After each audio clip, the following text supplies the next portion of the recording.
Hey everyone, welcome back to the channel. Today we're diving into how to install a sleek web-based admin console on your Ubuntu server. Whether you're a sysadmin or just love tinkering with servers, it makes Linux administration way easier and more visual. There are several web-based admin consoles available for managing servers. One long-standing option is Webmin, a powerful and highly flexible tool. It features an extensive plugin system that allows you to add a wide range of functionality. However, Webmin's complexity can be intimidating, especially for newcomers, since some plugin installations require command line use. Fortunately, there's a simpler alternative, Cockpit.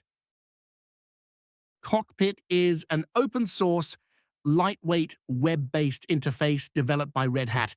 It lets you monitor system performance, manage users, configure networking, work with containers, and even access the terminal, all from your browser. Originally developed for Red Hat, Cockpit has since been ported to Ubuntu-based distributions. Even better, it's available in the standard repositories, making installation quick and easy. Now that my VPS is ready on DigitalOcean, let me connect to it using SSH.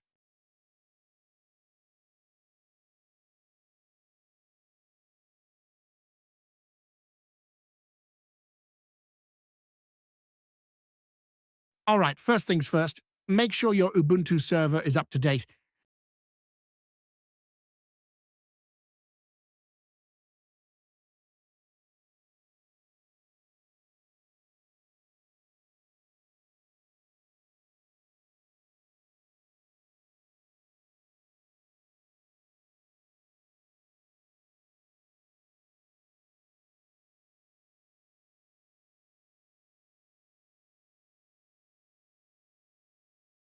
Installing Cockpit is super easy. It's in Ubuntu's default repos, so just run this command. This installs Cockpit and its necessary dependencies. It's lightweight, so this should only take a minute or two.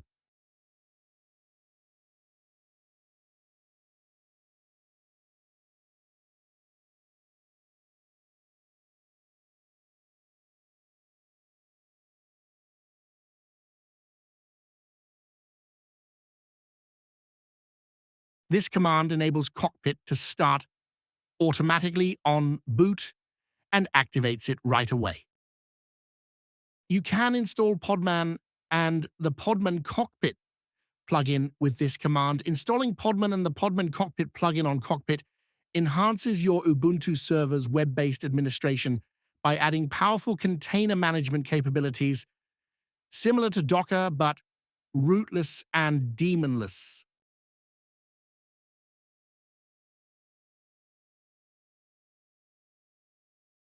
Enable the Podman service with this command. By default, Cockpit runs on port 9090. If you have a firewall enabled, like UFW, you'll need to allow access. Just open a web browser and go to your IP address and add port 9090. It is a self-signed certificate, so that is why you will get this message. Just continue. Log in using your Ubuntu system credentials, the same ones you use to SSH into the server. Make sure your user has sudo privileges. It will not allow you to log in using the root account. Just create a normal user with sudo privileges. I will add a user Zach and give him sudo privileges. Just press the Enter key here to continue.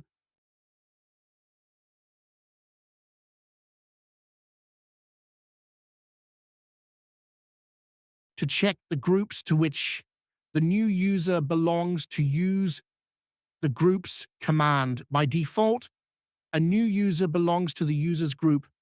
Add them to the sudo group.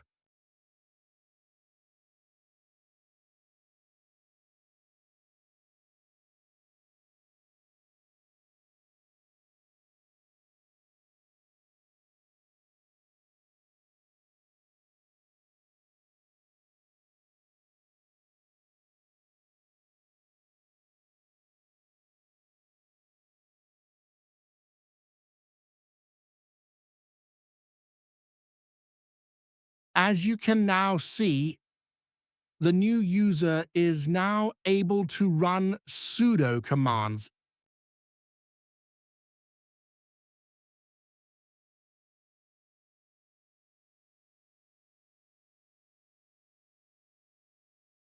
You will now see a notification at the top informing you that the user has limited access. Click Turn on administrative access. When prompted, type your sudo password, click Authenticate, and your user will have admin access now. And that's it. You're in. From here, you can monitor system performance, manage services, view logs, update packages, and even control virtual machines if you install the right modules. Want to manage other servers from one dashboard? No problem. Cockpit supports connecting multiple Linux machines. Quick tip: since Cockpit uses HTTPS, it's a good idea to secure it with a proper SSL certificate if you're accessing it over the internet. For local network use, the default self-signed cert should be fine. And there you have it. Cockpit on Ubuntu server. It's a powerful, user-friendly way to manage your system remotely without touching the command line. If you found this helpful, give the video a thumbs up. Subscribe for more Linux tutorials and let us know in the comments what you'd like us to cover next. Thanks for watching and see you in the next one.